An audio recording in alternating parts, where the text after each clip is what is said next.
Miracle garden అంట. లోపల ఏం మిరాకిల్స్ ఉంటాయో చూడాలి మరి. ఎవ్రీ ఇయర్ దుబాయ్‌లో అక్టోబర్‌లో ఓపెన్ చేస్తారు ఈ మిరాకిల్ గార్డెన్స్ అనేవి. మిరాకిల్ గార్డెన్ ఎంట్రీ ఫీజు రెసిడెంట్స్‌కి అయితే 70 దిరమ్స్ ఉంటుంది. అదే విజిటర్స్‌కి అయితే 100 దిరమ్స్. ఇండియన్ కరెన్సీలో చెప్పాలి అంటే ₹2,400 ఉంటుంది. 3 ఇయర్స్ దాటితే పిల్లలకు కూడా తీయాలి టికెట్. ఈ సంవత్సరం మిరాకిల్ గార్డెన్‌లో 153 మిలియన్ల ఫ్లవర్స్‌తో ఓపెన్ చేశారంట. నిజంగా ఇది మిరాకిలే అనిపించింది. ఎడారి దేశంలో ఇన్ని పువ్వులు ఎలా పూయించారా బాబు అనుకున్నా ఒక్కసారిగా. చుట్టూ ఫుల్ గ్రీనరీ ఉంది, ఫ్లవర్స్ ఉన్నాయి, మొత్తం గార్డెన్ ఉంది. అయినా సరే ఎంత వేడిగా ఉందో అసలు. ఈవినింగ్ 5కి వస్తేనే ఇంత వేడిగా ఉందంటే ఇంక ఇక్కడ వాతావరణంకి అన్ని మొక్కలు ఎలా ఉన్నాయి, వాళ్ళు ఎలా మెయింటైన్ చేశారో నిజంగా ఇది మిరాకిలే. అలా గార్డెన్లో నడుస్తూ వీడియోలు తీసుకుంటూ ఫ్లవర్స్ని చూస్తూ ఫోటోలు తీసుకుంటూ ముందుకు వెళ్తూ ఉంటే నాకేమనిపించిందంటే ఇదే మిరాకిల్ గార్డెన్ కనుక ఇండియాలో ఉండుంటే most of the pre wedding షూట్లు, పోస్ట్ వెడ్డింగ్ షూట్లు, ఏ రకమైన షూట్లు అన్నీ ఇక్కడే అయ్యేవేమో అనిపించింది. కాకపోతే మన ఆడవాళ్ళకి అసలే చేతులు ఉండవు కదా. ఏ లక్ష పువ్వులనోమో ఏ కోటి పువ్వులనోమో అనుకొని ఒక 10 మంది వెళ్తే చాలు, రెండో రోజుకే గార్డెన్ మొత్తం ఖాళీ అయిపోతుంది. యూఏఈలో లేదా దుబాయ్‌లో ఏవైనా చూడడానికి వెళ్తే ఖచ్చితంగా ఫుల్‌గా వాటరు, ఫుడ్ తీసుకొని వెళ్ళాలి. ఎంత వేడిగా ఉంటుందంటే ఏ టైంలో వెళ్ళినా చాలా వేడిగా ఉంటుంది. సగం నడిచేసరికి మా పిల్లల పని అయితే ఫసక్ అయిపోయింది. వాళ్ళు ఒక దగ్గర కూర్చుండిపోయారు పాపం. మిరాకిల్ గల్ఫ్ ఏం మిరాకిల్ అని చూడడానికి లోపలికి వెళ్తే ఒక చిన్న గ్రౌండ్ ఇచ్చి అందులో ఆడుకోమన్నాడు. దానికి మళ్ళీ ఎక్స్ట్రాగా 35 దిరమ్లు ఆల్మోస్ట్ 800 కట్టమన్నాడు.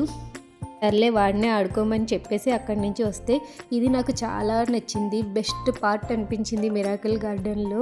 ఆ ఫ్లవర్స్ అలా రొటేటింగ్ అవుతూ డాన్సింగ్ క్వీన్స్. ఇంకా నడిచి ఇక్కడ కొంచెం ఓపెన్ స్టేడియంలా ఉంటే అక్కడే కూర్చుండిపోయాము. అక్కడేం ప్రోగ్రామ్స్ అవుతాయా ఏంటో మరి నాకు తెలియదు, కానీ పిల్లలు కూడా అక్కడ కొంచెం వ్యూని ఎంజాయ్ చేశారు. చాలాసేపు అక్కడ ఓపెన్గా ఉండడం, చాలాసేపు ఆడుకున్నారు. ఇంకా అక్కడే ఒక గంట కూర్చున్నాం. అలా కొంచెం ముందుకు వెళ్ళాం. పీకాక్స్ చాలా బాగున్నాయి.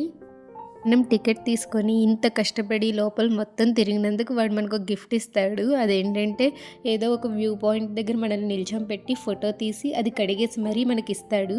కాకపోతే ఈ ప్రాసెస్ మొత్తం జరగడానికి ఒక గంటన్నర పడుతుంది. అంతసేపు నిల్చొనే ఓపుకుంటే అది చేసుకోవచ్చు. ఫ్రీగా వస్తుందంటే ఫినాయిలే వదలను, అలాంటిది ఫోటోలు ఎందుకు వదులుతాను. మా ఆయనతో గొడవడి మరీ అక్కడ 2 ఫోటోలు తీసుకొని మళ్ళీ అక్కడ స్టూడియోకి వెళ్ళి అక్కడో అరగంట నిల్చొని మొత్తానికి 2 ఫోటోలు అయితే తీసుకున్నాము. నేను ఇంకా ఏమున్నాయి, ఇంకా ఏం చూడొచ్చు అని ఎగ్జైట్మెంట్తో ఫుల్గా తిరుగుతూ ఉంటే మా వారు ఇంకెప్పుడు అవుతుంది అన్నట్టుగా, ఇంకెప్పుడు ఇంటికి వెళ్తా అన్నట్టుగా ఉన్నారు.